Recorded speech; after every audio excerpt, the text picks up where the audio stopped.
Ngayong araw guys ay napadayo nga pala kami dito sa Tagaytay. Gusto kasi namin makahigop ng sabaw katulad ng bulalo. Napakasulit nga pala dito sa aming kinainan dahil napakadami ng serving. Siyempre guys meron din palang tawilis at napakasarap na sisig. At dahil nandito na rin kami sa Tagaytay, manguhuli na rin kami ng gagamba. Ang kaso lang guys, iba ata ang trip nito, di boy ubo. May nakita kasi kami papaya na napakadami ng bunga.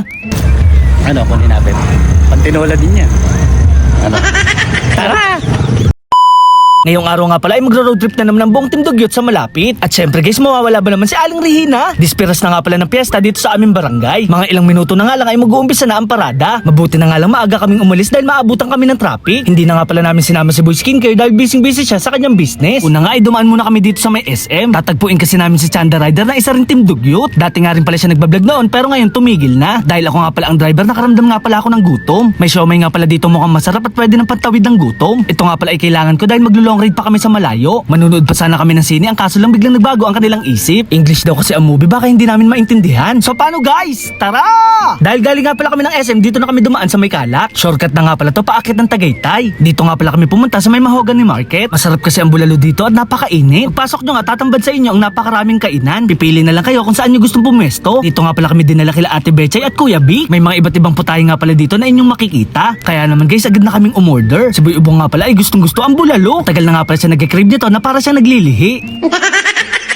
Bali guys, umorder nga pala kami ng crispy tawilis. Meron din crispy sisig na napakabango. Itsura pa nga lang nito ay matatakam ka na talaga. Syempre guys, mawawala ba naman ang bulalo? Bulalo family nga pala ang in-order namin para marami. Alam niyo ba guys na nagkakahalaga lang to ng 790 pesos? Itsura pa nga lang ay mukha nang masarap. At dahil malamig nga pala to sa Tagaytay, tamang-tama lang to para sa amin. Napakasarap at napakalinamnam nga pala dito ng sabaw. So paano guys, kain nga pala tayo. Konting tip lang pala kapag pupunta kayo dito sa Tagaytay. Para nga makatipid ay dapat marami kayong magkakasama. Dapat kung magsasama din kayo, dapat marunong mag-ambag. Para less gastos at walang sakit ng ulo. Napa-extra rice nga pala ako sa sobrang sarap. Yung tipong isasawsaw mo ang baka sa may kalamansi, sili at patis. Kaya naman guys, huling subo, napakasarap. Lalo na siguro itong kinukuha kong bone marrow. Konting paalala ko lang, ito nga pala ay bawal sa mga high blood. Para makaiwas nga ay pwede naman kayong kumain na kahit gulay lang. Sulit na sulit nga pala ang aming binayad at wala pang nasayang. So paano guys? Tara!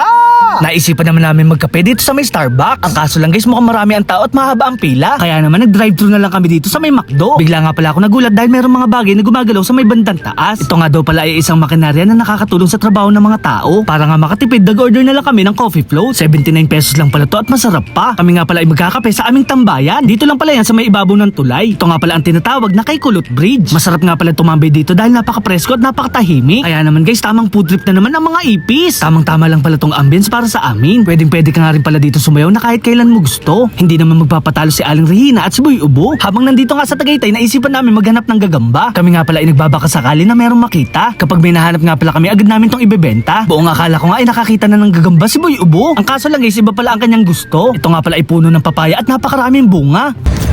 Ano, kunin natin. Pantinola din yan. Ano? Tara! Ito nga pala ay hindi namin kinuha dahil ito ay naka-vlog. Kaya naman guys, nagkwentuhan na lang kami hanggat sumapit ang umaga. So paano guys, hanggang dito na lang. Salamat sa panonood. Paalam! Yeah! May ipapakilala nga pala ako sa inyong bagong laro na kung saan napakadali lang maglaro at manalo. Ito nga pala ang PH MOBA. At tulad nga pala ng iba casino game ay dito ay napakarami ding pwedeng laruin. Dito nga lagi kong nilalaro itong Super Ace. Ito nga pala ang tinatawag na scatter. Hantayin mo lang lumabas ang 3 coins at yun nga pala ang tinatawag na scatter. Dito nga pala guys ay tataya tayo ng 200 pesos. Pagkatapos nga ipipindutin lang natin 'tong kulay dilaw na nasa gitna. Unang pindot ko nga ay may lumabas na agad na 120 pesos. Pagkatapos nga ay lumabas ang wild at nanalo tayo ng 200. Napakaswerte ko nga pala sa laro na to dahil lumabas ang scatter. At dahil dyan meron tayong 10 free spin. King double. Diamond 4 times. Lucky 6 times.